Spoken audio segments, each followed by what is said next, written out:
We're back, baby. This is Chaos Magician, and I have a great video for you guys today. As you can see, we're going to be unboxing a starter box. I never thought I would actually have one of these, at least not yet, but I do. And as you can tell probably tell from the box, it is a bit worn. This is a used starter box, so this isn't unopened or anything, but it's still really cool to have. Almost all of the contents are in it. We'll get to that later. But for now, let's just take a look at the outside. Yeah, we have some manga artwork, and I love the style of the coloring from the manga back then. You can almost see the marker strokes. It's really cool. And again, as I talked about in my Volume 1 booster pack opening, the YGO card game back then just had a very unified aesthetic, which I think is really cool. You see we got that cloudy fog on the side of the box, the same thing you see on the cards. We have this beveled stone-looking thing, kind of similar to what you would see on the cards back then.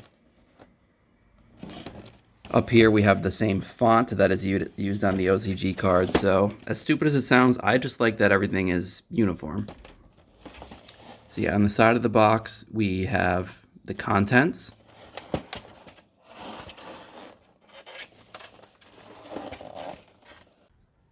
Alright, I'm actually going to hold the camera so that we can get a closer look at the back of this box. Start at the top left. Here, as I mentioned earlier, we have the contents of this set. And it's printed on a very cool, foggy looking box.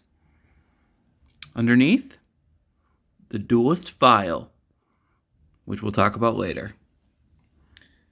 A deck box that clips conveniently to the side of your pants. Here's some of the cards that are contained in this set.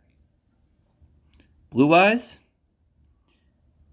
Flame Swordsman, Sogen, Polymerization, and Two-Pronged Attack.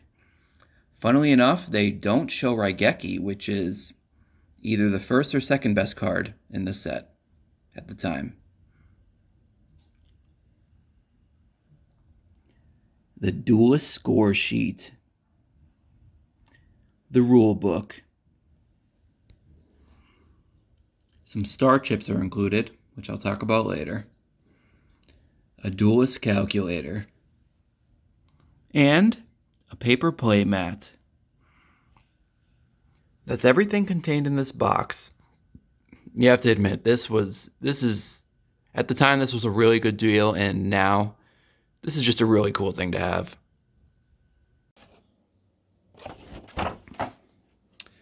Alright, what should I look at first? Let's take a look at this card case. The cool thing about this case is that you could clip it onto your pants. If you want to walk around carrying your cards everywhere, you can. And you would be ready to duel wherever you are.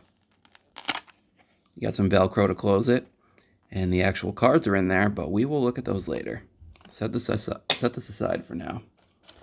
We also have a calculator, dual calculator. I don't know if you guys can see that. This is just a very simple calculator. You could even write your name, address, telephone number, and a little memo there if you want to. Now this particular calculator does work. I don't even know if you could see that it's on, but it is. It's just so faint that it's pretty much unusable. From a certain angle, like this way, in person you could see it more, but I don't think it's really showing up on camera. So yeah, this is a calculator. It was a cool addition though. I mean, do you see them include calculators with things nowadays? I really don't think so. And for those wondering, it's not, I have left it out for a while so that the solar battery could charge. That's not the case. It's just, I think it's just the screen. But yeah, still a cool thing to have. I don't really care if it works or not because I'm not going to be walking around using this calculator.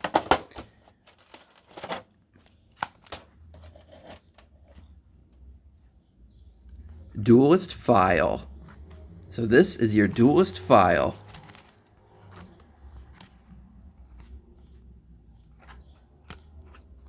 The contents within are so sacred that you need to contain them with a seatbelt. Here we have a place for some cards, and we also have a place to store your star chips. Now, the idea back then was that every duelist would have star chips, and you would trade star chips for winning games. So then you could show off how many star chips you have to your friends, which is a really cool idea. And here we have our Duelist score sheet. And you can see here that this was lovingly filled out. Could have been all the way back in the year 1999. And if we take a close look at this, we can even analyze the duel they had. 14 turns, which is good because this piece of paper only goes up to 18 turns. So they finished just in time.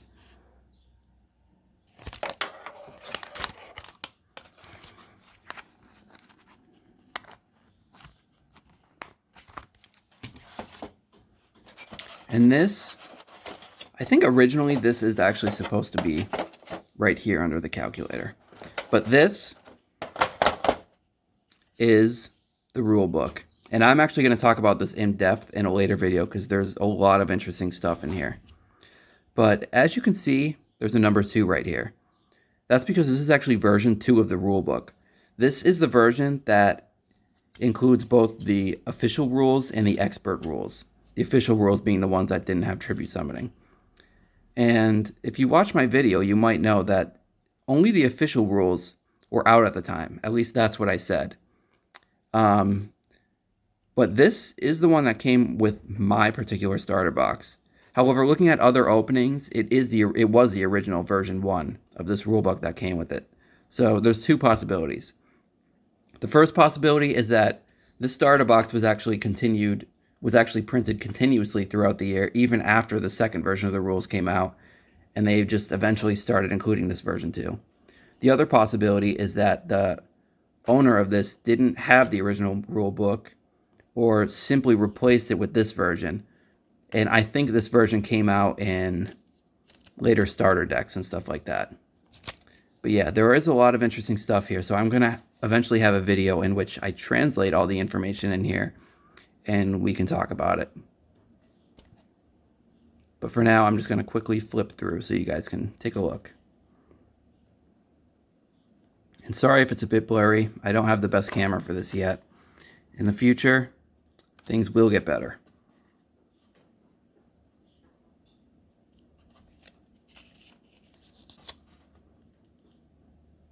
Really cool artwork in there.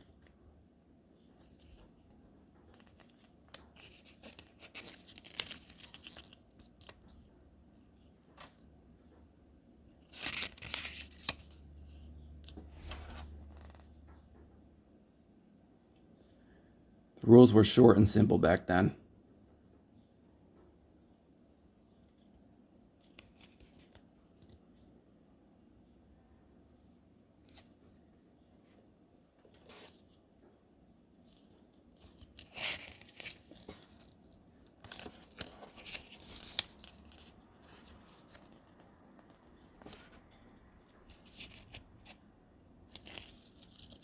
Skip the page. There's the boy.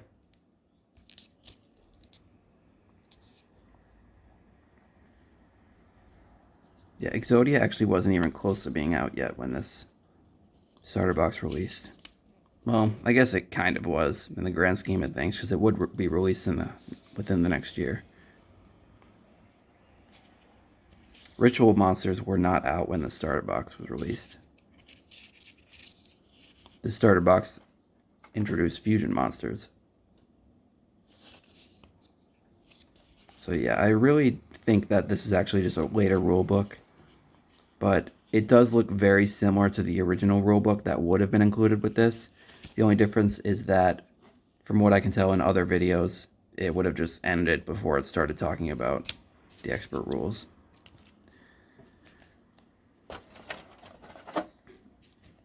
Yeah, so The only thing left to talk about is that I am missing one piece. Originally, underneath the Duelist file would be a paper duel mat. And I do not have that. I'm probably going to buy one in the future once one pops up. But yeah, it's probably just long since disintegrated. I'm sure the person who originally used this box used that duel a lot, and that's why it's not here. Used that duel field a lot. I could show you another duel field so you can get an idea of what it would look like.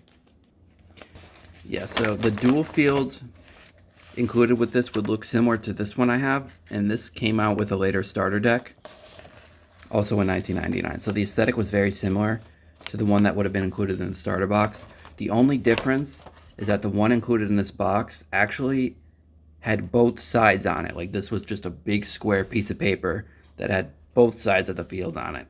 So you wouldn't need one for each player. You just had that one. So that's how the first dual field or paper playmat ever was like. But I guess they just decided that wasn't necessary, or maybe it was just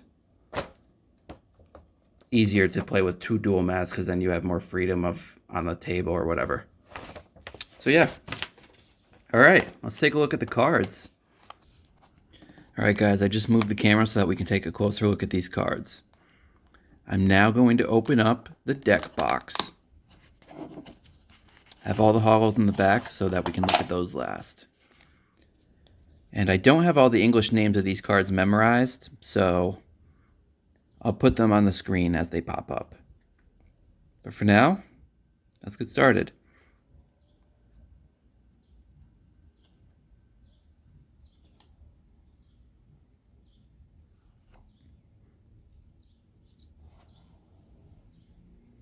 I love the design of this card.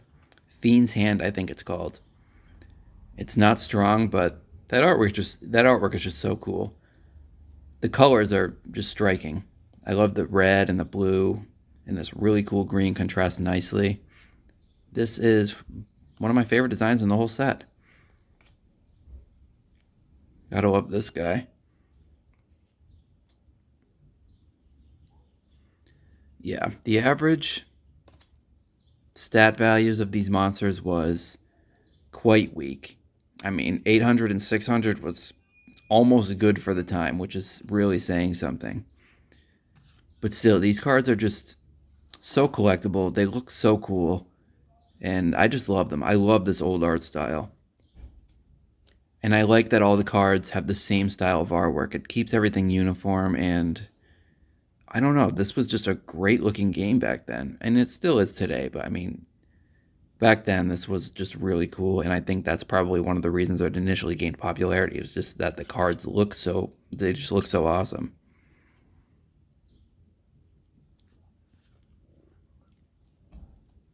Some of these cards would later be released in the English TCG, but not all of them.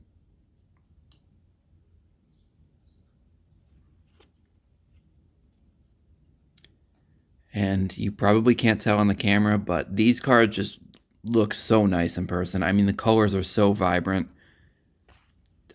Honestly, even more so than the original cards that came out in the first English booster packs.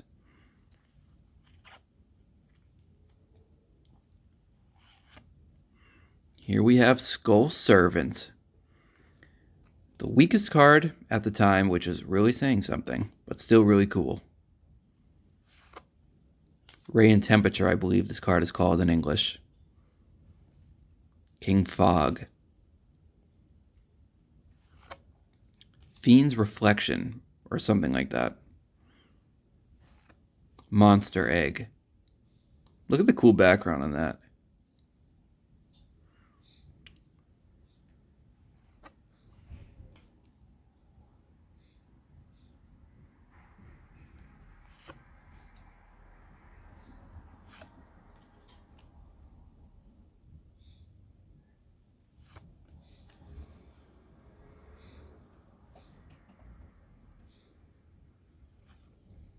The cards required for Flame Swordsman. Mystical Sheep.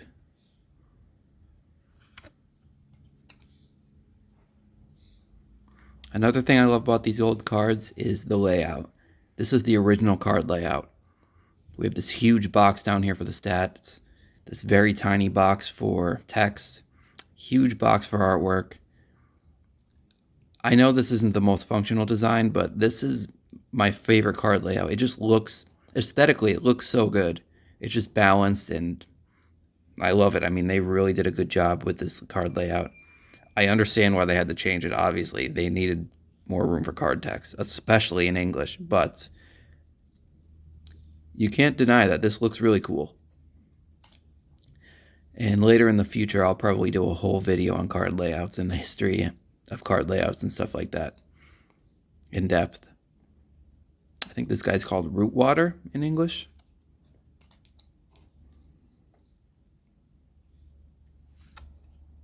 Basic Insect, I believe. Himotama Soul. Cool looking card. Dissolve Rock. And now we're getting into our fusions. The first fusions ever released in the history of the game.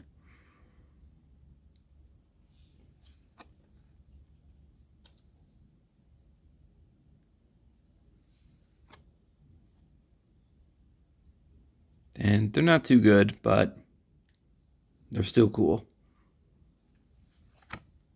Fusionist. Gotta love this guy. 3 cards to summon a 900 attack monster. And just think, under the original rules, you couldn't fuse monsters from the hand. So the 2 cards required for this card would have needed to be on the field. Man, how bad is this card? Muyan Curry. Restore 200 life points. Why would you ever include this in your deck?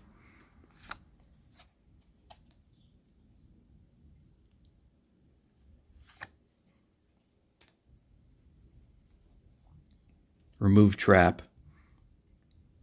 This card looks so good in real life. It looks better than the English version, at least the original one that came out. 2-pronged attack. Gotta love this one. A 3-for-1. Dragon Capture Jar. This card was released just because of Blue Eyes. But still, it's a cool card. Pretty unique effect for the time. And yeah, I like this one. Yami. Here we have our field spells. Umi. Funny, there's no field spell icon.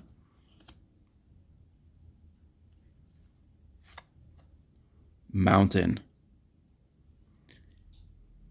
Or Wasteland, I believe. Sorry about that. Isn't it interesting how the font for the 200 here is different from the font for the 200 here? I wonder why that is.